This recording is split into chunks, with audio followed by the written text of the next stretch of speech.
Hi, so welcome to the Atom Toolbox. So everything you need to do any atom calculation is available here. Well, everything in the last 35 years, and we hope it continues like that. Remember, atom is not in section A, only in section B. Okay, so before we start, remember the units. Okay, we have to have units. If we're using a formula and there are different units in the formula, we have to change them all to SI units. So if it's energy, we must change electron volts to joules and the conversion on page 46.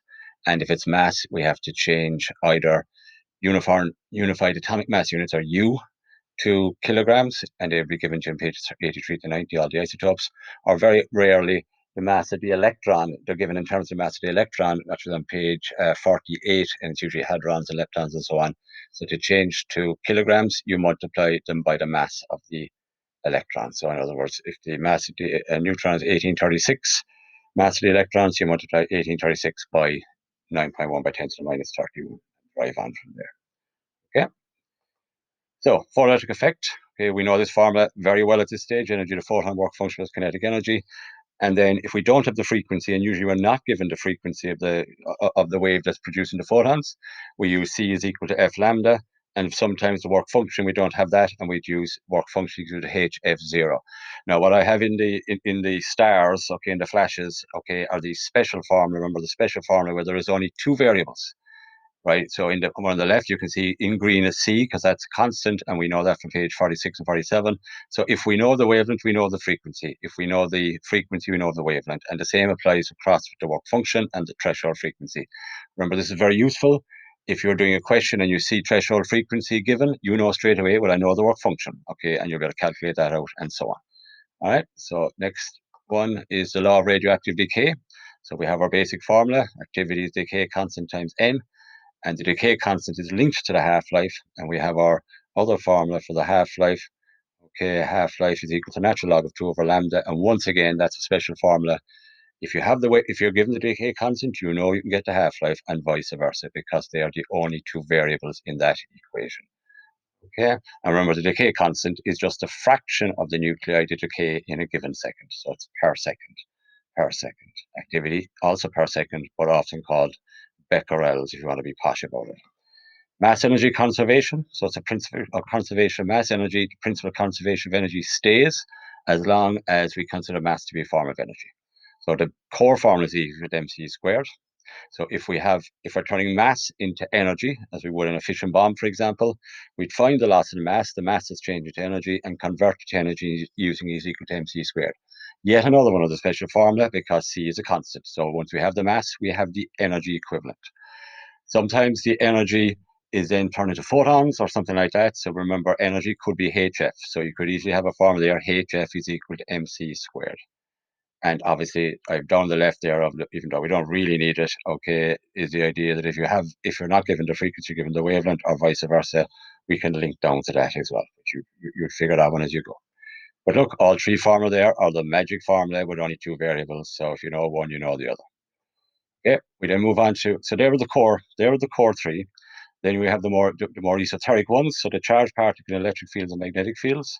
Okay, so for electric fields, remember the principal conservation of energy. The energy gained by the electron, or the particle, it may not be an electron, is equal to the electrical energy lost. We get electrical energy from the definition of potential difference, although I would advise you just to know the formula half mv squared equals qv. You will note there that m and Q are usually known. Now, in this case, I've written down as ME. I shouldn't have really. It could be a proton, or it could be an electron, or it could be an alpha particle. But in most cases, you are given, before you start, in page 46, 47, the two of those. So your only two variables, once again, are V and V, but be very careful. The V on the left is clearly in kinetic energy. So that is a velocity, and the uppercase V on the right comes from the definition of potential difference. So clearly that's voltage. For magnetic fields, we deal with a centripetal force rather than energies. Okay, and as a charged particle in a magnetic field, it goes in a circular motion. It spirals into smaller and smaller circles, but as it enters, it's in a circular motion of radius r. So there's a centripetal force. So that's mv squared over r on the left. And our technique for this, if there's a centripetal force, it must be coming from somewhere, and in this case, it's coming from the magnetic force. Okay, it's coming from the magnetic force, which is BQV, which is the one formula you derive in electromagnetism. So the two of those useful to have. If you see a charged particle electric field, you write down the formula on the left and you then start working. If it's a charged particle in a magnetic field, it's the formula on the right. And then you start going from there. Okay. Two other bits, okay, we'll call them tricks. Okay, two other things that can be asked, right, aren't really part of any of the calculations.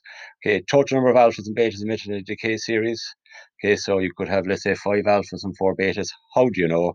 Well, you check the mass number first, because that only deals with alphas, and you find out the loss in mass number in the whole decay series. So let's say it's gone down 28. Well, every alpha will bring it down 4, so clearly that's 7 alphas. So you're sorted with your alphas. Now, how do you figure the betas? Well, you go to your original atomic number and you subtract the equivalent of 7 alphas from it, which would be 14. That'll bring the number down less than the final number. So let's say it brings it down to 52 and the final atomic number is 56. Well, to bring it back up, you have 4 minus 1s or 4 betas. Look at the calculation. Okay, it's hard to talk it through. Look at the calculations in your notes. Fraction decayed after a certain number of half-lives, you find the number of half-lives. So if the half-life is 4 years and 12 years have passed, well, that's 3 half-lives. 4 years is a half-life. So the fraction remaining is a half to the power of 3. Or you could do that step by step, line by line, which is the way most of you probably do. That's the toolbox. Okay, it's practice, practice, practice after that, but you have to be confident. In the last 35 years, any question on the atom has been answerable using everything that we have just gone through there. That's the toolbox. You now need to be able to use the tools. Okay, get practicing. Very good.